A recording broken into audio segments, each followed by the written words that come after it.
میرا سوال گاندھی صاحب سے ہے. میں نے ان کے ایک لیکچر میں بریفلی یہ مینشن کیا تھا انہوں نے کہ یہ جو 99 نام ہے خدا کے، اس میں سے کچھ غلطی سے وربس تھے اور وہ لوگوں نے ناؤن بنا کے شامل کر دیے ہیں 99 ناموں میں.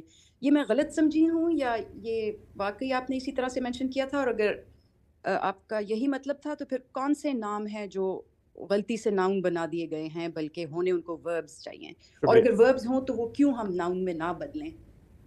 ٹھیک ہے جی، تھینک یو. شکریہ. جی، یہ بات آپ نے صحیح سنی ہے. میں نے ہی توجہ دلائی تھی اس جانب. مثال کے طور پر اللہ تعالیٰ قرآن مجید میں یہ کہتے ہیں کہ ایسے لوگ جو فسق کو اختیار کر لیتے ہیں، نافرمانی پہ اصرار کرتے ہیں، اللہ ان کو گمراہ کر دیتا ہے. تو اس میں جو فعل استعمال ہوا ہے وہ گمراہ کرنے کا ہے. اللہ کی طرف اس کی نسبت خود اللہ تعالیٰ نے کی ہے، وہ ایک خاص سیاق میں استعمال ہوا ہے.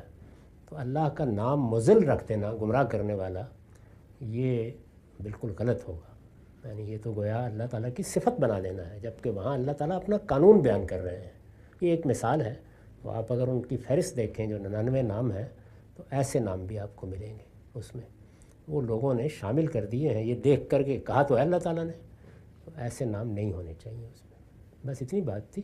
آپ قرآن مجید کو دیکھیے تو اللہ تعالیٰ نے اپنے لیے جو صفات استعمال کی ہیں، جیسے علیم، حکیم، قدیر، انہی کو اللہ کے ناموں کی حیثیت سے خود نہیں بنانے چاہیے.